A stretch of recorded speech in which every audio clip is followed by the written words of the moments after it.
Chapitre 4 Noël. Comme je le disais, William n'allait pas écouter l'ordre qu'on lui donnait. Il n'allait pas écouter la jeune et jolie fille qui lui demandait de ne pas ouvrir la vitre. Il entra dans sa chambre et elle le regarda longuement. Quand il s'approcha, elle fit un petit cri de peur, ce qui le fit sursauter. Il fit donc à nouveau un pas vers elle, et en un geste de bras de la jeune fille, un chien de neige fit son apparition. Ce chien avait l'air féroce et prêt à tout pour défendre sa maîtresse. Will prit son courage à deux mains, s'accroupit et tendit la main vers le chien, lentement.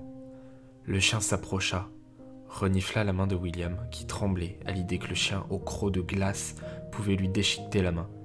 Et l'animal de neige renifla encore sa main, pendant quelques secondes, qui parurent une éternité pour Will. Et soudain, l'animal arrêta de le sentir et commença à frotter son petit museau tout au long de la main de William. La fille regardait Will en étant abasourdi. Lui prit le chien dans ses bras et alla s'asseoir en face de la fille, mais plus il s'approchait d'elle, plus il était frigorifié. Une fois assis, ils se regardèrent dans les yeux pendant une dizaine de secondes. La jeune femme avait des larmes gelées qui coulaient de ses magnifiques yeux grisâtres. Will ne savait pas comment réagir. Il se présenta rapidement et lui demanda son prénom. Elle répondit timidement qu'elle ne savait pas vraiment son nom, mais que les gens qu'elle voyait l'appelaient Cryo. Il tendit la main vers elle, elle hésita, puis lui donna sa main en retour. Lui sentit un froid glacial, elle, une chaleur ardente. Pendant ce temps-là, Mathieu et Gabriel se retrouvèrent au croisement de deux couloirs. Ils décidèrent de rester ensemble pour trouver quelque chose. Ils s'approchèrent d'une salle d'où ils pouvaient entendre des bips incessants. En passant la porte, bien entendu c'est Matt qui est passé en premier, ils découvrirent une immense salle des commandes, toujours aussi vide, toujours aussi froide. Il y avait des ordinateurs partout, avec des caméras de surveillance, des lignes de code et encore beaucoup d'autres choses que Will aurait compris s'il avait été là. Gabriel avait pour mission de regarder les caméras pour essayer de trouver des personnes, tandis que Mathieu fouillait des documents. Matt trouva un gros classeur avec le logo du flocon. Dessus était inscrit le mot « confidentiel ». Il l'ouvrit et découvrit de nombreuses expériences que des scientifiques avaient faites. Elles portaient tout un nom avec le mot « projet ». Par exemple, il y avait « Projet Gaïa », « Projet Enigma », « Projet Olympe » et plein d'autres. Et l'une des expériences prenait toute une moitié de ce classeur, et elle était la dernière réalisée, et son nom était « Projet Cryo ». Au même moment, Gabriel, qui observait les caméras de surveillance, vit Will en compagnie d'une autre personne. Il repéra l'endroit où il se trouvait, mais une alarme retentit et les écrans s'éteignirent. Mathieu garda son sang-froid, rejoignit Gabriel, et ils partirent en courant en direction de William, malgré l'alarme qui leur perçait les tympans. Après quelques minutes à slalomer dans le couloir, ils trouvèrent la fameuse pièce où se trouvaient Will et l'autre personne. Quand ils passèrent la porte, ils virent les deux personnes qui se blottissaient, peut-être à cause de la peur, peut-être pour avoir moins froid, mais ils n'avaient pas le temps de réfléchir à la cause de ce câlin.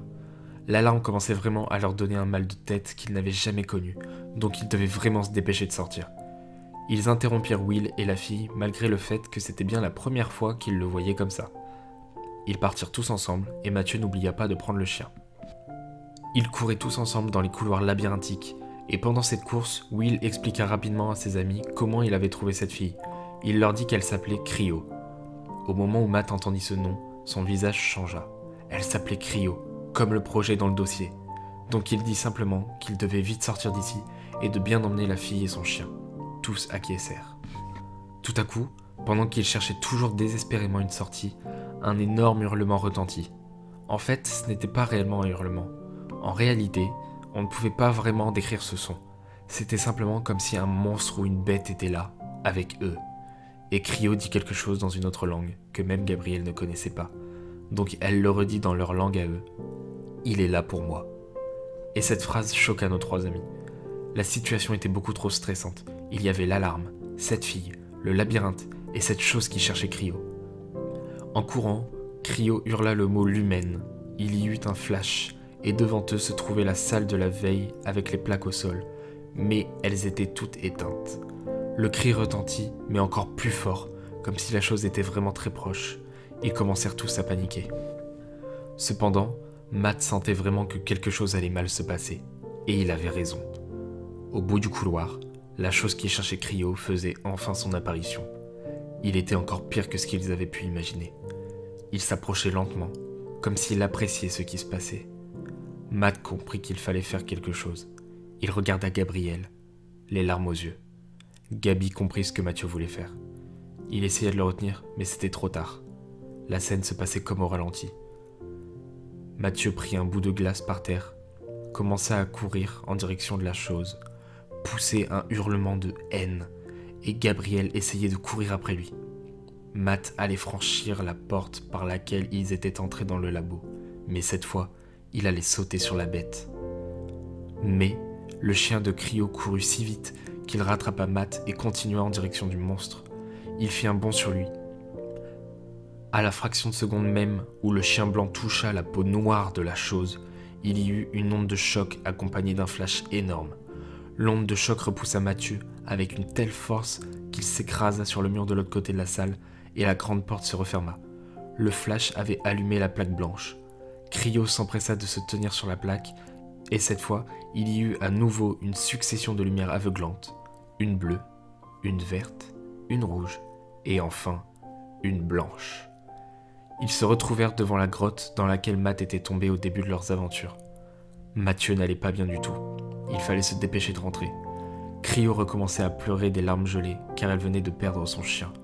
Will la réconforta et ils partirent tous ensemble en direction du chalet, même si la nuit allait tomber. Au bout d'un long moment, ils arrivèrent enfin au chalet. Ils installèrent Matt sur le canapé et ils soignèrent sa plaie qu'il avait sur le torse. La nuit tombait. Ils étaient tous extrêmement fatigués. Ils parlèrent tout de même pendant 1 heure ou 2 et ils allèrent se coucher. Même s'ils avaient perdu le magnifique chien de Cryo, ils étaient tous en vie et c'était le principal. Ce séjour, comme ils l'avaient prévu, fut inoubliable. Et puis ce soir, c'est Noël, donc ils s'offrirent des cadeaux. Cependant, beaucoup de questions restaient sans réponse. Ah, et au fait, je peux même vous rajouter une dernière chose. Cette nuit-là, une chambre est restée vide. Ce séjour de Noël allait rester dans leur histoire à tout jamais. Ils passèrent un bon moment autour de la cheminée. Un si bon moment qu'ils ne remarquèrent pas les yeux qui les avaient observés par la fenêtre pendant une bonne partie de la soirée. Voici la fin de mon histoire, et j'espère qu'elle vous aura plu.